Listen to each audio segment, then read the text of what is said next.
When you hear the name Erwin Schrödinger, what's the first thing you think of? I'm gonna bet it's a cat in a box, that's somehow dead and alive at the same time. But you know that famous paradox?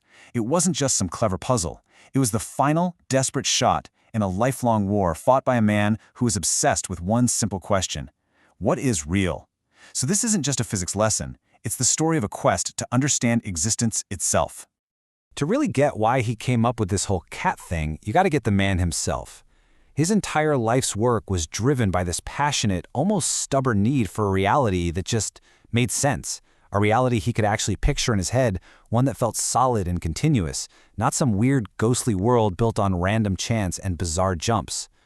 And this quote right here, it really gets to the heart of how he thought. See, for Schrödinger, science wasn't about finding some final, perfect answer. It was a never-ending journey of understanding. It wasn't enough for a theory to just work.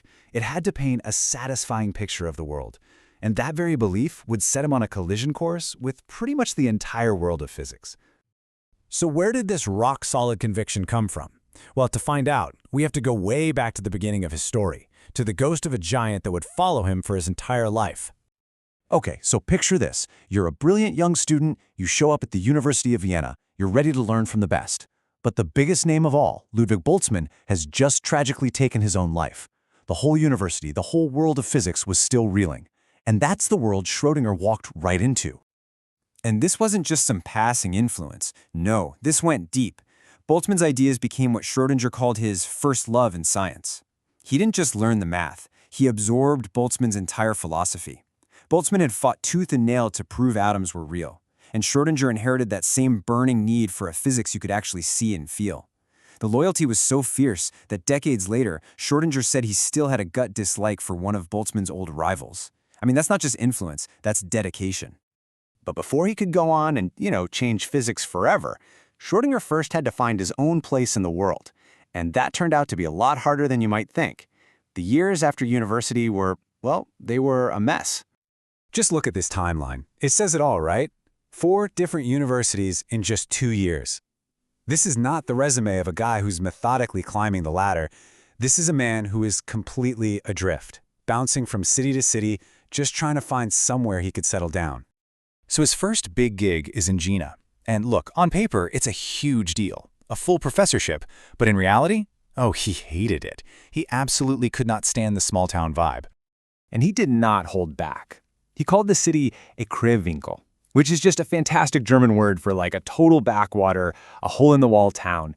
He said it was just full of gossip and jealousy and political nonsense. You could just feel his frustration. He wanted to be debating the nature of the universe, not dealing with petty academic drama. And it wasn't just Jena. As he moved on to Stuttgart and then Breslau, the pressure just kept building. He was swamped with teaching, meetings, exams, and on top of all that, he was terrified for his mother, who was sick back home in Austria. He said he felt torn apart and shredded. So you can see he's in this really tough spot. He was desperately homesick, writing that Austrians just aren't built to live on foreign soil. But he was trapped, as he so perfectly put it, with a fortune of 0.00000 in the bank. He just couldn't afford to go home. He was stuck. But it's right here, in the middle of all this personal chaos and his deep-seated philosophy, that's where his big moment happens. And it wasn't just a new equation, it was a full-blown counter-revolution against the entire direction physics was going.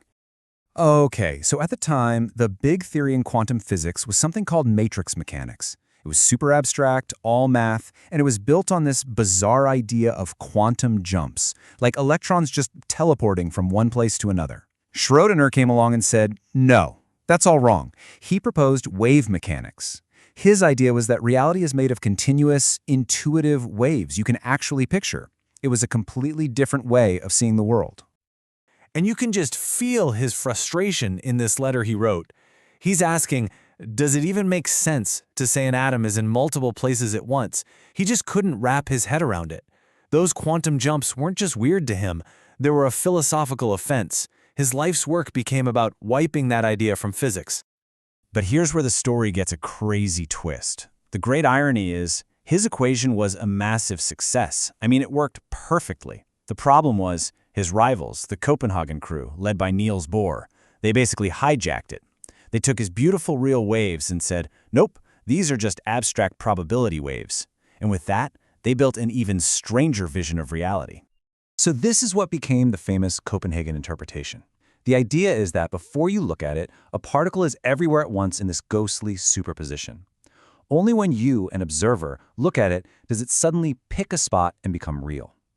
For Schrödinger, a guy who just wanted a real, solid picture of the world, this was utter madness. So, to prove just how nuts he thought this was, he came up with a brilliant thought experiment. And no, not the cat one, not yet. He said, imagine a pile of gunpowder. After a year, quantum mechanics says it's in a state that's a mix of both exploded and unexploded. But come on, that's ridiculous, right? In the real world, as he said, there is no in-between state. The gunpowder has either gone off or it hasn't.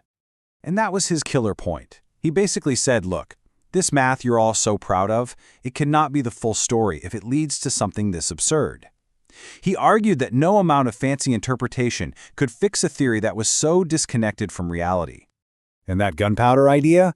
He later swapped it out for a Geiger counter, a vial of poison, and of course a cat, to make the absurdity even more shocking and unforgettable. But you have to get this. The cat was never some fun little brain teaser. It was a weapon, a brutal, satirical attack designed to show everyone how illogical he thought their ideas were. So, who won? Who won this huge battle for the soul of physics? Well, in the short term, the answer was pretty clear. And for Schrödinger, it was a tough one to take. He never, ever backed down. Right up to the end of his life, he refused to accept what everyone else believed about his own theory. He felt like he was fighting against a dogma, a Copenhagen creed, as he called it, and in his heart, he felt that he had lost the battle. He knew it. But even though he lost, he clung to this one defiant hope. In a letter he wrote late in his life, you can just hear the mix of, sadness and stubborn optimism, that one day people would look back and realize that maybe, just maybe, he wasn't the one who was crazy after all. And here's the amazing part. In a lot of ways, he's getting the last laugh, because those exact same questions he was tearing his hair out over, what is measurement, what is reality, what is the role of the observer, they are still the biggest, deepest, most fought-over questions in all of physics today. So it leaves you wondering, right? Schrödinger may have lost his personal battle against the Copenhagen school, but maybe he just started a war over the nature of reality itself, a war that science is still fighting today, still haunted by the ghost of a cat that just refuses to stay in its box.